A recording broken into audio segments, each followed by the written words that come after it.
નમસ્કાર મિત્રો, આપણે જોઈએ ઉદાહરણ નંબર 1.13. આ ચેપ્ટરનું લગભગ છેલ્લું ઉદાહરણ છે. પરમાણુ માટેના પ્રારંભિક મોડેલમાં ZA વિદ્યુતભાર ધરાવતું ધન વિદ્યુતભારિત બિંદુવત ન્યુક્લિયસ તેની આસપાસ કેપિટલ R ત્રિજ્યા સુધી નિયમિત ઘનતાના ઋણ વિદ્યુતભાર વડે ઘેરાયેલું છે. સમગ્રપણે પરમાણુ તટસ્થ છે. આ મોડેલ માટે ન્યુક્લિયસથી R અંતરે વિદ્યુત ક્ષેત્ર કેટલું હશે? ન્યુક્લિયસનો મતલબ શું કરશો મિત્રો? તમે ન્યુક્લિયસનો મતલબ આપણે કરીશું એનું કેન્દ્ર, પરમાણુનું કેન્દ્ર, એકદમ નાનો ભાગ, પરમાણુના કેન્દ્રનો એકદમ નાનો, પરમાણુનું કેન્દ્રની અંદર એકદમ નાનો ભાગ. દાખલા તરીકે હું અહીંથી વિચારું, આ રીતનું આપણે મિત્રો કોઈ પરમાણુ વિચાર્યું હોય તો એનું અહીં કેન્દ્ર, આને આપણે શું કહીશું? ન્યુક્લિયસ. બરાબર છે. ન્યુક્લિયસ એટલે માત્ર ને માત્ર પરમાણુનું એક કેન્દ્ર, અથવા તો ખૂબ જ નાનો ભાગ હોય છે, આટલો બી વિચારી શકો.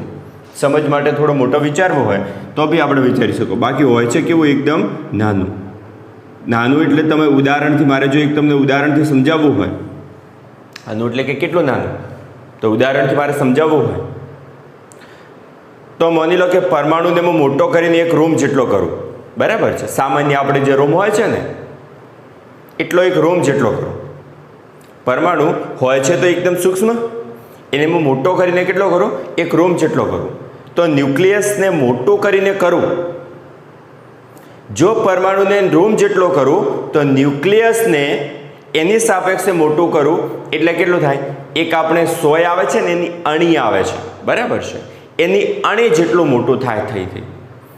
જ્યારે પરમાણુ અત્યારે જે સૂક્ષ્મ છે એને મોટો કરું છું રૂમ જેટલો, ત્યારે ન્યુક્લિયસ મોટું થઈને માત્ર એક સોયની અણી જેટલું થાય છે. ટૂંકમાં ન્યુક્લિયસ છે કેટલું? પરમાણુની સાપેક્ષે ખૂબ જ નાનું છે. બરાબર છે. તમને ખબર હશે પરમાણુની સાપેક્ષે કેટલું નાનું છે એ જો તમારે મતલબ કે મૂલ્યની દ્રષ્ટિએ વિચારવું હોય કે કેટલું નાનું છે મૂલ્યની અંદર, તો તમને ખબર હશે પરમાણુ છે એની ત્રિજ્યા કેટલી હોય? 10⁻10 મીટર. જ્યારે ન્યુક્લિયસની ત્રિજ્યા કેટલી હોય? 10⁻15 મીટર. મતલબ ન્યુક્લિયસ કેવો કહેવાય? નાનું. બરાબર છે. આ કેવું કહેવાય? મોટું. એટલે આપણે બંનેનો ગુણોત્તર જો મારે વિચારવો હોય તો તમે જોઈ શકો, બરાબર કરીને આને અંશમાં લઈ જાઓ એટલે કેટલું થાય? 10⁵. બરાબર છે. 10⁵ ઘણું ત્રિજ્યાનું પરમાણુ હોય છે ન્યુક્લિયસની સાપેક્ષ. આ તો ખાલી મેં મતલબ સમજ માટે કામ કર્યું. ઓકે. હવે આની અંદર આપણને કહ્યું છે ન્યુક્લિયસથી R અંતરે, મતલબ પરમાણુના કેન્દ્રથી R અંતરે. બરાબર છે. બીજો રકમમાં કહ્યું છે એનો પરમાણુ ક્રમાંક કેટલો છે? Z. બરાબર. એટલે વિદ્યુતભાર કેટલો થયો? ZA જેટલો વિદ્યુતભાર ક્યાં હશે? અતિ સૂક્ષ્મ ન્યુક્લિયસ આગળ, અતિ સૂક્ષ્મ એવા ન્યુક્લિયસ આગળ એનો મોટાભાગનો વિદ્યુતભાર હશે ધન. બરાબર છે. મોટાભાગનો એટલે બધો જ. ન્યુક્લિયસ આગળ કેટલો વિદ્યુતભાર હશે? ધન વિદ્યુતભાર મિત્રો ZA જેટલો હશે. આ જે ન્યુક્લિયસ છે ને ત્યાં શું હશે? બધો ધન વિદ્યુતભાર હશે. અને ધન વિદ્યુતભાર કેટલો હશે? ZA જેટલો હશે. મતલબ કે મારે અહીં કહેવું હોય કે ન્યુક્લિયસ, આની અંદર આપણે કહેવું હોય ન્યુક્લિયસમાંનો વિદ્યુતભાર, તો ન્યુક્લિયસની અંદર કેટલો વિદ્યુતભાર હશે મિત્રો?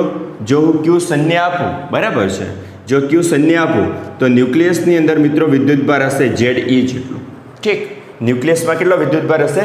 ZE જેટલો પ્લસ ZE જેટલો. ધન વિદ્યુતભાર કયું છે? ચોખ્ખું છે. હવે ધન વિદ્યુતભાર બિંદુવત ન્યુક્લિયસ તેની આસપાસ કેપિટલ R ત્રિજ્યા સુધી નિયમિત ઘનતાના ઋણ વિદ્યુતભાર વડે ઘેરાયેલું છે. આપણને ખબર છે પરમાણુ કેવો હોય? વિદ્યુતની દ્રષ્ટિએ તટસ્થ. બરાબર છે. કેન્દ્રમાં શું હોય? ધન વિદ્યુતભાર. તો અહીં શું હશે? બધે જ ઋણ વિદ્યુતભાર સમાન રીતે પથરાયેલો હશે. રકમમાં પણ કહ્યું હોય અહીં બધે જ મિત્રો ઋણ વિદ્યુતભાર સમાન રીતે પથરાયેલો હોય છે. આ ઋણ વિદ્યુતભાર હોય છે કેટલો? તો -ZA જેટલો કહેવો પડે તો જ આખું પરમાણુ છે, આ ન્યુક્લિયસ છે. બાકીનું છે શું છે? ન્યુક્લિયસ સિવાયનો ભાગ. અહીં આપણે વિચારવું હોય તો વિચારીએ. બરાબર છે. અહીં આપણે કહેવું હોય તો કહી શકીએ ન્યુક્લિયસ સિવાયના ભાગનો વિદ્યુત ભાર ન્યુક્લિયસ સિવાયના ભાગનો વિદ્યુત ભાર છે કેટલો? -q, બરાબર છે. ઇઝ ઇક્વલ ટુ કરીને અહીં લખી શકું -Jd. બંનેનો સરવાળો કરો તો પરિણામે વિદ્યુત ભાર કેવો આવે? 0. અને આપણને ખબર છે પરમાણુ તો કેવો છે? સમગ્રપણે વિદ્યુતની દ્રષ્ટિએ તટસ્થ હોય છે. ક્લિયર? બરાબર છે મિત્રો, સમજી શકાય આની અંદર આપણે. હવે આની અંદર આપણે પૂછ્યું ન્યુક્લિયસથી r અંતરે. હવે ન્યુક્લિયસ એટલે એનું કેન્દ્ર સમજો, એનાથી r અંતરે તમારે વિદ્યુત ક્ષેત્રનું સૂત્ર મેળવવાનું છે. હવે જોજો, આખો જે પરમાણુ છે એની ત્રિજ્યા r આપી છે, કેપિટલ R સુધી નિયમિત ઘનતાનું ઋણ વિદ્યુતભાર. મતલબ કે આખા પરમાણુ જે છે એની ત્રિજ્યા કેટલી છે મિત્રો? Capital R. કેપિટલ R સુધી કયો છે? નિયમિત ઋણ વિદ્યુતભાર વડે ઘેરાયેલું છે. મતલબ પરમાણુ ત્યાં સુધી છે એવો મતલબ થશે. હવે આની અંદર આ બિંદુએ પણ તમારે વિદ્યુત ક્ષેત્ર ગણી શકો, બરાબર, અને આપણે ગણવું પડશે. અને બીજા એનાથી કોઈ બહારના બિંદુ આગળ પણ મારે વિદ્યુત ક્ષેત્ર ગણવું પડશે. અને ત્રીજો સપાટી આગળ પણ ગણવું હોય તો ગણી શકો છો. મતલબ કે આની અંદર આપણે કિસ્સા વિચારવા હોય, પહેલો કિસ્સો મિત્રો આની અંદર મારે વિચારવો હોય તો શું વિચારું છું? અંદરનું વિચારું છું. મતલબ કે કેપિટલ R કેવા છે? કેપિટલ R કરતાં સ્મોલ r કેવા છે? નાના છે. આ પહેલા નંબરનો કિસ્સો વિચારું છું, બરાબર છે. બીજો ત્રીજો બી આપણે વિચારીએ. એની પહેલા જરા આની અંદર મિત્રો મારે કહેવું છે ન્યુક્લિયસ સિવાયનો જે ભાગ છે એની વિદ્યુતભાર ઘનતા મારે કેવી હોય? પરમાણુ કેવો આવે? ગોળાકાર. પરમાણુ કેવો આવે? ગોળાકાર. એક ગોળા જેવો આવે, ખૂબ નાનો આવે પરંતુ કેવો આવે? એક ગોળા જેટલો આવે. જો પરમાણુ ગોળા જેટલો આવે અથવા તો ગોળા આકારનો આવે તો એની અંદર વિદ્યુત ભારની કઈ ઘનતા હોય? કદ ઘનતા હોય. ઠીક, કઈ ઘનતા હોય? કદ ઘનતા હોય, બરાબર છે. જો રેખા આગળ રેખીય હોત તો રેખીય ઘનતા આવત, જો સમતલ આકારનો હોત તો પૃષ્ઠ ઘનતા આવત. પરંતુ મિત્રો વિદ્યુત ભાર ગોળા આકારનો હોય છે એટલે એના માટે આપણે શું આવશે? વિદ્યુત ભારની કદ ઘનતા આવશે મિત્રો. તો એના માટે મારે કહેવું હોય વિદ્યુત ભારની કદ ઘનતા રો બરાબર શું થશે? આખો વિદ્યુત ભાર, આના ઉપર આખો વિદ્યુત ભાર કેટલો છે? ઋણ -q ભાગ્યા છેદમાં શું આવશે? એનું કદ, બરાબર છે. ઋણ તો બધે ભાગે પથરાયેલો છે, ધન એક કેન્દ્ર આગળ જ છે, એક કેન્દ્ર આગળ જ છે એટલે એ ઘનતાને આપણે ધ્યાનમાં લેવાની જરૂર નથી. ધન તો છે ક્યાં? કેન્દ્ર આગળ છે. આ એક કેન્દ્ર છે, કેન્દ્રને મોટું કરીને ખાલી સમજ માટે બતાવ્યું છે કે ન્યુક્લિયસ છે એમ. ન્યુક્લિયસ એટલે પરમાણુનું કેન્દ્ર ભાગ. કેન્દ્ર સિવાયનો ભાગ એટલે આખો ભાગ આવે ગયો. મતલબ કે કદ કેવું હોય તો કેટલું આવે? ગોળો થયો, ગોળાનું કદ કેટલું થાય? 4/3 બરાબર છે. અને એની ત્રિજ્યા હોય એનો ઘન. મતલબ કે આમાં મિત્રો કિંમત લખું છું, ઝેડ ક્યુની જગ્યાએ શું લખું છું? ZE ભાગ્યા છેદની અંદર આવશે 4/3 કેપિટલ R નો ઘન, બરાબર છે મિત્રો. 3 ને અંશમાં લખવો હોય તો લખી શકો તમે. આ થઈ ગઈ વિદ્યુત ભારની કદ ઘનતા, બરાબર છે. જે ન્યુક્લિયસ સિવાયનો ભાગ છે એની, ન્યુક્લિયસ સિવાયનો ભાગ છે એની. હવે મારો પ્રશ્ન છે મિત્રો વિદ્યુત ક્ષેત્ર ગણવાનો. જો મારે વિદ્યુત ક્ષેત્ર ગણવાનો પ્રશ્ન હોય તો અહીં હું પ્રશ્ન ક્લિયર કરું, બરાબર છે. અહીં મિત્રો આપણે એક કામ કરીએ, પ્રશ્ન ક્લિયર કરીએ. અહીં લખું છું. જ્યારે આવી વાત આવે ત્યારે આપણે શું કરીએ છીએ? ગાઉસના નિયમનો ઉપયોગ કરીએ છીએ વિદ્યુત ક્ષેત્ર ગણવા માટે. એટલે ગાઉસનો નિયમ શું કહે છે? સિગ્મા સદિશ E ડોટ ડેલ્ટા સદિશ S is equal to sigma ક્યુ ભાગ્યા છેદમાં એપ્સિલોન નોટ. આવું આપણે કામ કર્યું છે જ્યારે વિદ્યુત ક્ષેત્ર ગણવાનું આવ્યું છે. ગાઉસના નિયમના 3 ઉપયોગોની અંદર આપણે જોયું હતું. રેખા માટે, અનંત લંબાઈના, અનંત સમતલ માટે, બરાબર છે, અને ગોળીય કવચ માટે આવું કામ કર્યું હતું. હવે એ જ કામ આની અંદર કરવાનું છે. વિદ્યુત ક્ષેત્ર ગણવાનું છે. સિગ્મા ક્યુનું કામ કરવું પડે એની પહેલાં શું કરવું પડે? બંધ ગાઉસિયન પૃષ્ઠ વિચારવું પડે. ઠીક, અહીં મારે શું વિચારીશ? ગોળા આકારનું છે એટલે ગોળાકાર વિચારવું પડશે. અહીં મારે ગોળાકાર ગાઉસિયન પૃષ્ઠ વિચારવું પડશે. અહીં દાખલા તરીકે મેં પી બિંદુ કીધું છે, તો એ પી બિંદુ કેટલા અંતરે છે? આર અંતરે છે, સ્મોલ આર અંતરે. તો મારે મિત્રો એ સ્મોલ આર ત્રિજ્યાનું ગાઉસિયન પૃષ્ઠ વિચારવું પડશે. શું વિચારવું પડશે? સ્મોલ આર ત્રિજ્યાનું બંધ એવું ગાઉસિયન પૃષ્ઠ વિચારવું પડશે. બરાબર છે. આની અંદર આપણે લખીએ આર ત્રિજ્યાનું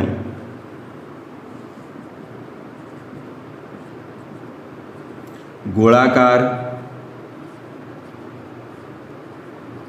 ગાઉસિયન પૃષ્ઠ અથવા તો સપાટી.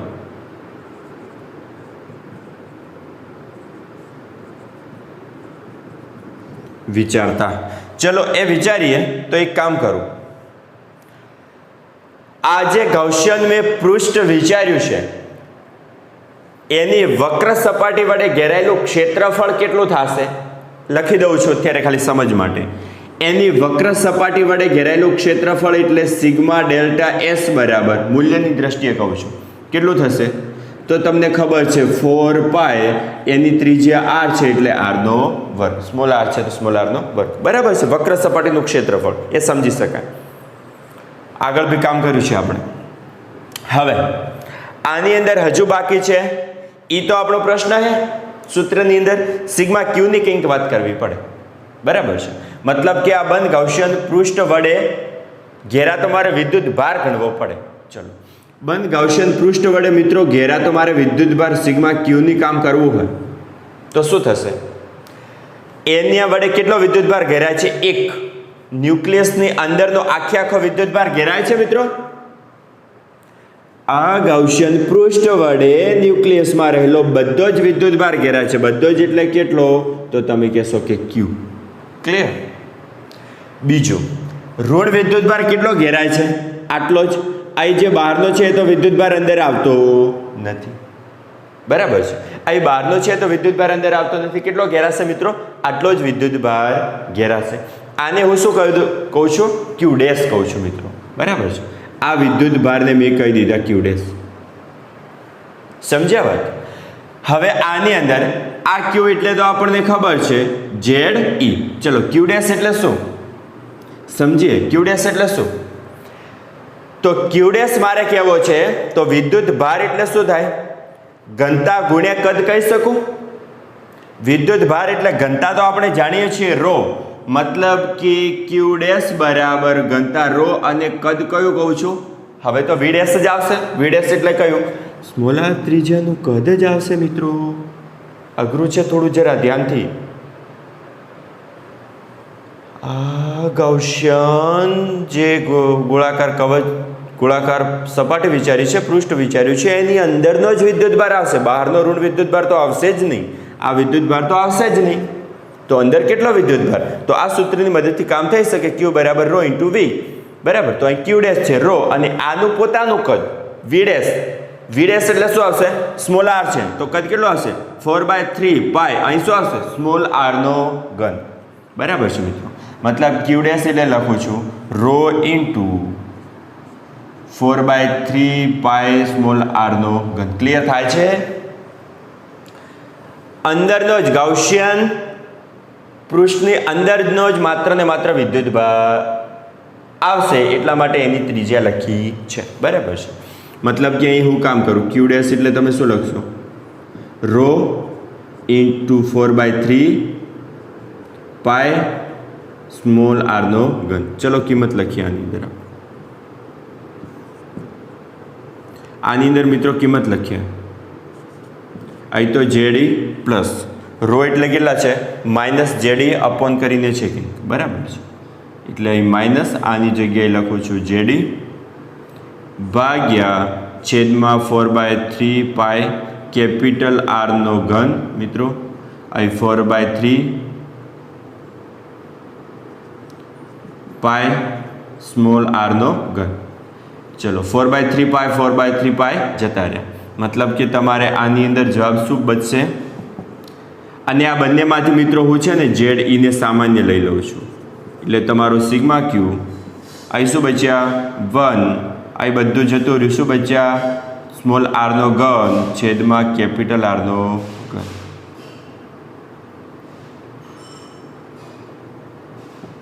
ક્લિયર? આ શું આવ્યું? સિગ્મા ક્યુ. બંધ ગાઉસિયન ગોળાકાર પૃષ્ઠ વડે ઘેરાયેલો વિદ્યુત ભાર. બરાબર છે, બંધ ગાઉસિયન ગોળાકાર પૃષ્ઠ વડે ઘેરાયેલો વિદ્યુત ભાર. હવે ડેલ્ટા એસ પણ થઈ ગયું, ડેલ્ટા એસ પણ થઈ ગયું. હવે આની અંદર મારે શું કામ કરવાનું બાકી છે? બંને વચ્ચેનો ખૂણો થીટાની કંઈક વાત કરવાની બાકી છે. બરાબર છે, એને પછીનું મારે વિચારવું હોય, એક કામ કરું, આને હવે કાઢી દઉં છું. બરાબર છે.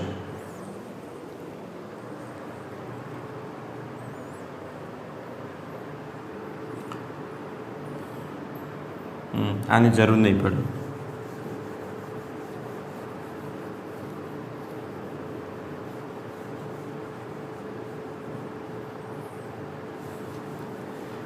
ચલો હવે મારે એ કામ કરવાનું છે. ગાઉસના નિયમની અંદર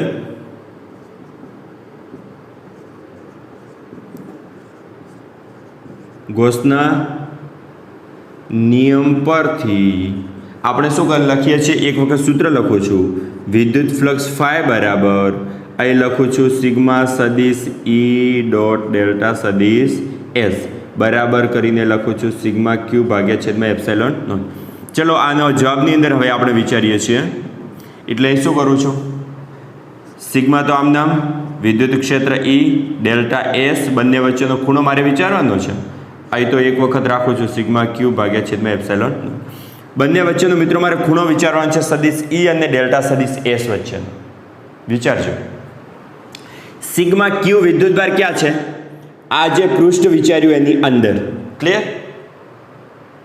ધન છે કે ઋણ એની અંદર નહીં પડવું. અને જો સાંભળવું જ હોય તો સાંભળી લો. અંદર ધન હશે કે ઋણ વિદ્યુતભાર એ વિચારવો છે તો ઝેડ ઈ મૂલ્ય છે. મતલબ કે ધન વિદ્યુતભાર દાખલા તરીકે 5 છે તો ઋણ વિદ્યુતભાર કેટલો હશે? 5 કરતાં તો ઓછો હશે, કારણ કે 5 તો બધે વિતરાયેલો હશે. સમજ માટે આ તો ઉદાહરણ આપ્યું. આખો પરમાણુ મિત્રો વિદ્યુતની દ્રષ્ટિએ તટસ્થ છે. ન્યુક્લિયસની અંદર ધન 5 વિદ્યુતભાર છે તો બાહ્ય અહીં કેટલો પથરાયેલો હશે? ઋણ 5 હશે. તો જ પરમાણુ વિદ્યુતની દ્રષ્ટિએ તટસ્થ હોય, તો જ પરમાણુ વિદ્યુતની દ્રષ્ટિએ તટસ્થ હોય. પરંતુ જો ન્યુક્લિયસની અંદર વિદ્યુતભાર ઝેડ ઈ છે તો આની અંદર વિદ્યુતભાર ઝેડ ઈ કરતાં તો ઓછો હોવાનો. કેવો હોવાનો? ઓછો હોવાનો. આ ક્યુનું મૂલ્ય ક્યુ ડેશ કરતાં તો વધુ હોવાનું, ક્યુ ડેશનું મૂલ્ય ઓછું હોવાનું. સમજો છો વાત? ટૂંકમાં ઋણ ઓછો ને ધન વધારે એટલે પરિણામે શું હશે? ધન. પરિણામે અંદર વિદ્યુત ક્ષેત્ર આમ ત્રિજ્યાવર્તી બહાર દિશામાં વિચારી શકો. ઋણ હતો ત્રિજ્યાવર્તી અંદર દિશામાં. બરાબર છે. આ મિત્રો બધા જ આ જે કવચ ગાઉસિયન પૃષ્ઠ વિચાર્યું છે એના બધા જ બિંદુઓ પાસે તમારે કેવું હોય વિદ્યુત ક્ષેત્ર, તો એની દિશા ક્યાં થશે? ત્રિજ્યાવર્તી બહાર દિશામાં થશે. અને આ જ બિંદુએ વક્રનો ક્ષેત્રફળ સદિશ પણ ક્યાં થશે? ત્રિજ્યાવર્તી બહાર દિશામાં થશે. બરાબર છે.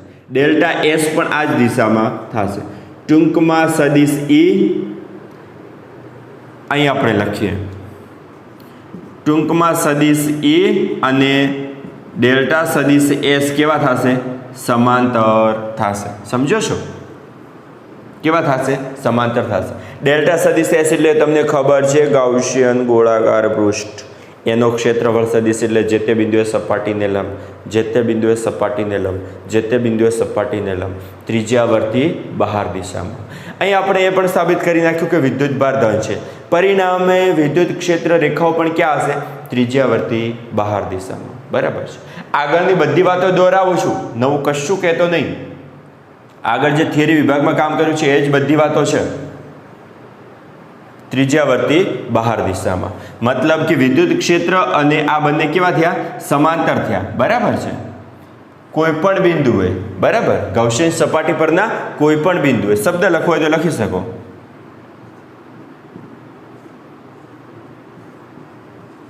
ગાઉસિયન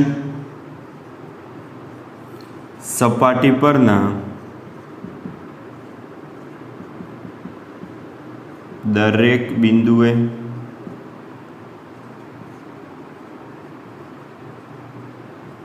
વિદ્યુત ક્ષેત્ર અને જે તે બિંદુએ અને દરેક બિંદુએ વિદ્યુત ક્ષેત્ર અને સૂક્ષ્મ પૃષ્ઠખંડ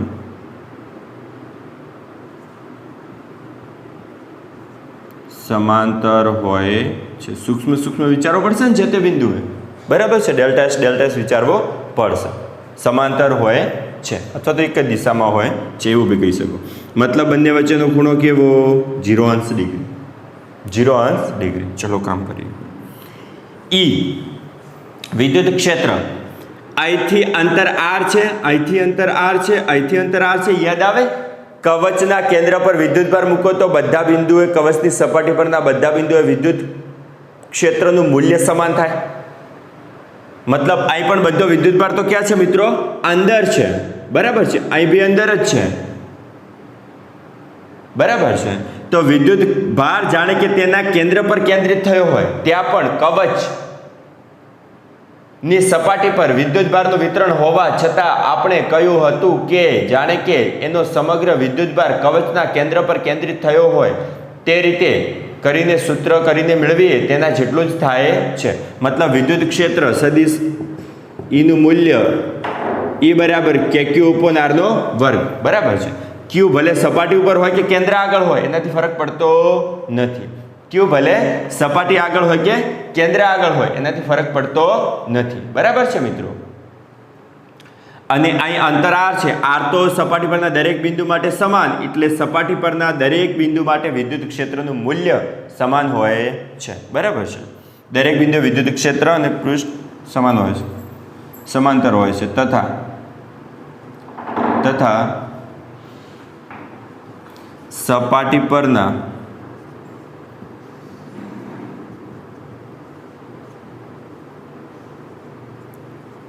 દરેક બિંદુએ વિદ્યુત ક્ષેત્રનું મૂલ્ય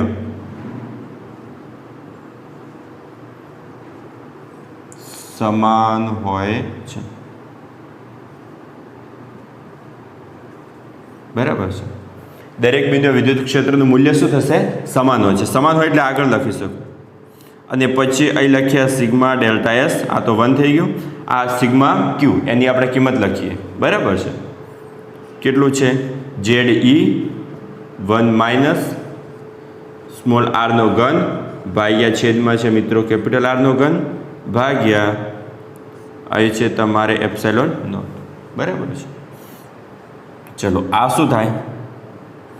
અહીં આપણે ક્યાંક લખ્યું હશે. આ શું થાય?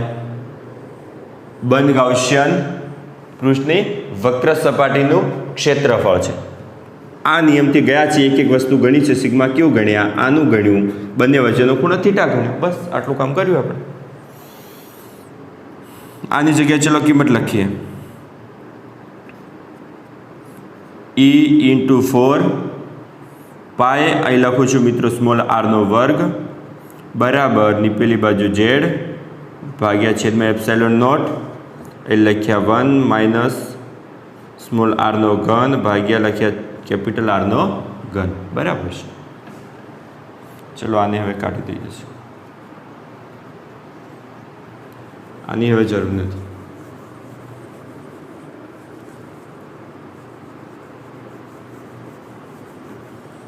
તમારે પોઝ કરી લખવું હોય તો પહેલાં લખી દેવાનું. ચલો આ બાજુ લઈ જઉં છું આને, બરાબર છે. એટલે આપણે ગણવાનું છે શું? વિદ્યુત ક્ષેત્ર. એટલે વિદ્યુત ક્ષેત્ર સૂત્રનો કરતા બનાવીએ તો બરાબર એ પેલી બાજુ શું થશે મિત્રો? ZE ભાગ્યા છેદમાં 4 પાય એપ્સિલોન નોટ, બરાબર. 4 પાયની આ બાજુ લઈ ગયા. જો આ રહ્યા ને, આરને અહીં વેનના છેદમાં પણ જશે. એક વખત લખું ચલો એમને. 1 upon r નો વર્ગ 1 માઇનસ અહીં સ્મોલ r નો ઘન અહીં લખ્યા કેપિટલ R નો ઘન. ક્લિયર? r સ્ક્વેર છેદમાં જાય, 4 પાય છેદમાં જાય એટલે 4 પાય એપ્સિલોન r સ્ક્વેર એમને એમ છેદમાં લખ્યા છે. હવે આને ઉપર ચડાવવું, અહીં બંનેના છેદમાં લેવા પડશે મારે. મતલબ વિદ્યુત ક્ષેત્ર E બરાબર થશે મિત્રો ZE, બરાબર. વિદ્યુત ક્ષેત્ર E બરાબર થશે ZE ભાગ્યા છેદમાં થશે 4 પાય એપ્સિલોન નોટ. r ને અહીં લઈ જાઉં છું એટલે અહીં થશે 1 upon r નો વર્ગ, બરાબર. માઇનસ અહીં થશે આર સ્ક્વેર એટલે અહીં માત્ર આર જ રહેશે, બરાબર છે, બે જે આર વર્ગ છે નીકળી જશે, છેદની અંદર થશે આરનો ઘન. આ તમારા આવ્યો વિદ્યુત ક્ષેત્રનું સૂત્ર. શેના માટે? અંદરના માટે, બરાબર છે. પરમાણુની અંદર જ્યારે કેપિટલ આર કરતાં સ્મોલ આર નાનો હોય છે ત્યારની મેં વાત કરી. હવે ચલો પરમાણુના સપાટીની બહાર જઈએ અને સપાટી પરના બિંદુએ જઈએ ત્યારે કેવી સ્થિતિ થાય છે આપણે જોઈએ.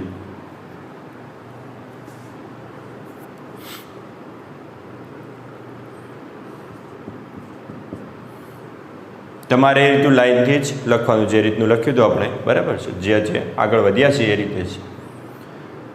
હવે જો એ બહારના બિંદુ માટે હું વિચારતો હોઉં તો તમારો સ્મોલ આર કેપિટલ આર કરતાં કેવો છે? મોટો. એટલે એ ત્રિજ્યાનું મારે શું વિચારવું પડે મિત્રો? બંધ ગોળાકાર એવું ગૌસિયન પૃષ્ઠ વિચારવું પડે, બરાબર છે.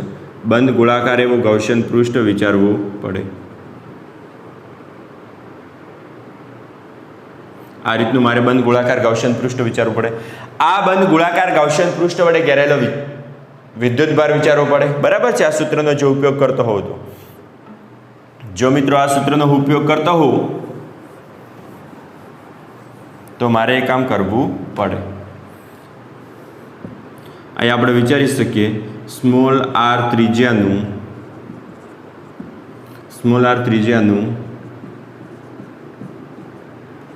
ગોળાકાર ગૌસિયન પૃષ્ઠ વિચારતા શું થશે? એના વડે ઘેરાયેલો વિદ્યુતભાર સિગ્મા ક્યુ કેટલો થશે મિત્રો? એક તો છે એના વડે ઘેરાયેલો વિદ્યુતભાર એટલે ન્યુક્લિયસનો વિદ્યુતભાર, બરાબર. કેવું હોય તો એના વડે ઘેરાયેલો એક તો વિદ્યુતભાર કેટલો છે? ન્યુક્લિયસનો વિદ્યુતભાર. બીજો બહારનો વિદ્યુતભાર એ પણ કેટલો છે? માઇનસ ક્યુ. અથવા બીજી રીતે કહેવું હોય તો ZE માઇનસ ZE. એક છે અંદર પ્લસ ZE અને બીજો છે બહાર માઇનસ ZE. એટલે કુલ વિદ્યુતભાર કેટલો થશે મિત્રો? 0. મતલબ કે તમારો સિગ્મા ક્યુનું મૂલ્ય શું આવ્યું? 0, બરાબર છે. પછી અહીં ચડી જવાનું ગૌસના નિયમ પરથી, આ સૂત્ર, આના પરથી આ 0 થાય તો તમારું વિદ્યુત ક્ષેત્રનું મૂલ્ય પણ શું થાય? 0, બરાબર છે. મતલબ પરમાણુની બહારના જ્યારે આર, અહીં માઇનસ આર એવું નહીં, આર કરતાં સ્મોલ આર મોટો હોય ત્યારે તમારું વિદ્યુત ક્ષેત્રનું મૂલ્ય શું આવશે મિત્રો? 0 આવશે. કારણ કે પરમાણુ સમગ્રપણે વિદ્યુતની દ્રષ્ટિએ તટસ્થ, મતલબ વિદ્યુતભાર 0 છે. ક્લિયર? ચલો સપાટી માટે વિચારવું હોય તો વિચારીએ. ચલો આને રાખવું હોય તો રાખીએ. અહીં આપણે સપાટી માટે મિત્રો વિચારીએ. જો સપાટી માટે વિચારતા હો તો આર બરાબર આર. જ્યારે આર બરાબર આર થાય ત્યારે પણ તમારો સિગ્મા ક્યુ કેવો થાય? 0 જ થાય. આર બરાબર આર થાય ત્યારે સપાટી પર, તો સપાટી પર પણ અંદર ઋણ તો આવી ગયો બધો, ધન પણ બધો આવી ગયો, ઋણ પણ બધો આવી ગયો, ધન પણ બધો આવી ગયો. પરિણામ સ્વરૂપે વિદ્યુતભાર 0, પરિણામ સ્વરૂપે તમારે વિદ્યુત ક્ષેત્ર 0. ડાયરેક્ટ લખવું હોય તો, અથવા તો આનો ઉપયોગ કરીને પણ લખવું હોય તો આ રીતે બી ચાલે, ડાયરેક્ટ બી. ક્લિયર છે મિત્રો? બરાબર. પહેલા નંબરના કિસ્સાની અંદર થોડી સમજની વાત હતી. એની અંદર શું થતું હતું? ન્યુક્લિયસનો વિદ્યુતભાર આવતો હતો અને બીજો પણ વિદ્યુતભાર આવતો હતો, એટલે એ વાત હતી. ઓકે મિત્રો, આ દાખલામાં આટલી જ વાત. થેન્ક યુ મિત્રો.